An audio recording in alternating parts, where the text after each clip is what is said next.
I wanted to shoot this video, and I'm going to title it White People Love Africa, Why Don't You?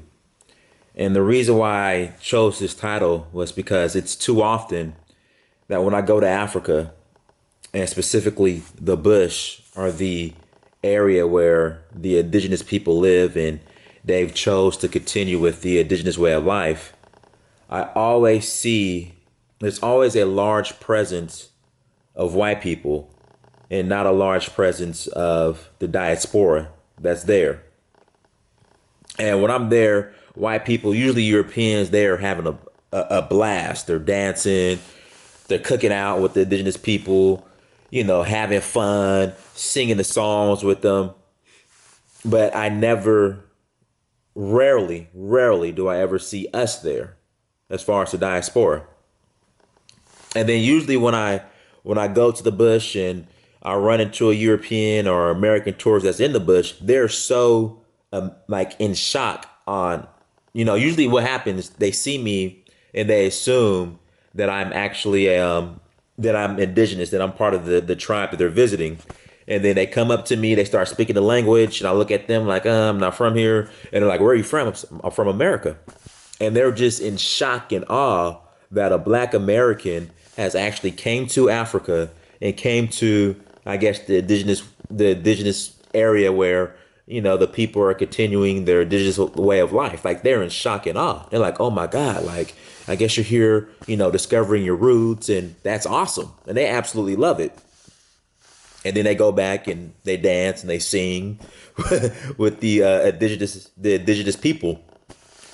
And there's even a story or a documentary or a book you could read. It's called The White Maasai. It's about a white European lady that I guess came to Kenya and ended up marrying one of the members of the Maasai tribe. They even had a baby together. So, like I said, I come to Africa, go to the bush, and white people are having the time of their lives. They're enjoying Africa, absolutely loving it. The people that criticize me the most when I decide to go to the bush over the city are usually Black Americans or the demographic that I call Westernized Africans. Usually, and this is a true story. So I was in Tanzania, in Zanzibar, and so me and this girl were talking, and I told her that I'm going to see the Maasai. And out of her mouth, she said, why are you spending time, or why are you going to see those animals? Those were her exact words. Why are you going to see these animals, spend time with these animals? Again, Westernized Africans, people that were referred to as Westernized Africans, that completely forgot the indigenous way of life and have just completely rejected it. Another example, I was in Namibia and I was going to see the Himba. Same thing. Told my friend I'm going to see the Himba and I'm excited. That's why I came to Namibia in the first place. Her exact words, oh my God, why do you spend so much time with these primitive people? Exact words, swear to God.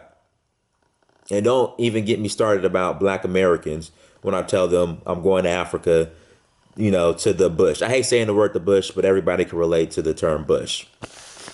So again, white people absolutely love it. They're having the time of their lives. They're actually getting married to the indigenous people.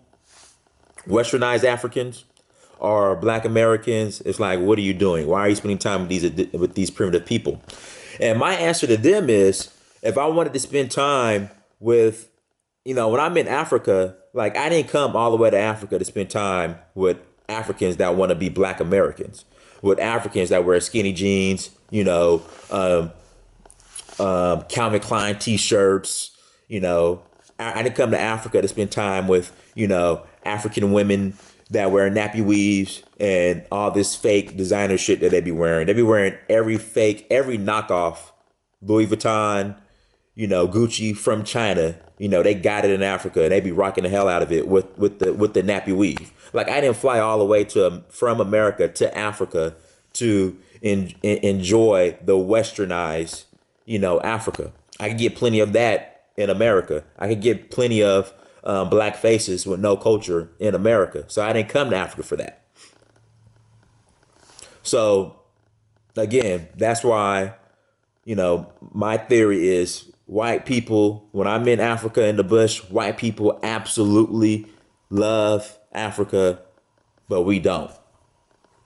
And then I know there's a small movement of the diaspora actually going back to Africa, and I'm gonna do another video on this. Stay out of the city. Like, if you have to go to the city, obviously when you fly in, to Accra or Dakar or Johannesburg, you have to spend some time in the city because you've obviously spent some time. I mean, you obviously flew into the city and you want to see the city. But my thing is spend the majority of your time in the bush. Like, stay out of the city. There's nothing in these cities. There's nothing more than the Western copies, poor copies of that, because a lot of times the infrastructure is bad, the roads are bad, and again, it's a lot of black faces and skinny jeans, t-shirts, nappy weaves, fake Gucci knockoffs, but no black culture. Go to the bush. Like, spend the majority of your time in Africa in the bush. That's that. I want to encourage black people, that the diaspora, that when you go to Africa, spend the majority of your time in the bush, because you're not going to get really anything new in the city that you can already get in Atlanta or in Harlem. It's pretty much the same. Even though Africans or westernized Africans will probably refuse to admit it, westernized Africans pretty much want to be black Americans, in my honest opinion, from what I observed in Africa. They all want to come to New York and LA. They all want to leave Africa and move to, London or New York. They want to be black Americans. So go to the bush. That's the end of this video. Leave a comment. Check out my other videos. Go to www.searchforahuru.com. Check out the site, donate, so we could continue to tell our story, our side of the story. Because as they say, history is the European version. It's time for the diaspora and the Africans to tell our version. And that's something I'm passionate about. It's something a project that I'm working on. Take a look at all the other videos that I've done in Africa and that I'm going to continue to do. So all I'm asking is for a free will offering. It could be from a penny to $1 billion, a free will offering. So check out my other videos. I'm out. This is Dynasty Amir. Just wanted to give a quick shout out to Shelly Ann Fraser, who's in Namibia right now, spending some time with the Himba. I saw some of the photos online, and she's completely submerged herself into Himba culture. So wanted to give her a quick shout out. All right, so till my next video, I will talk to you guys later.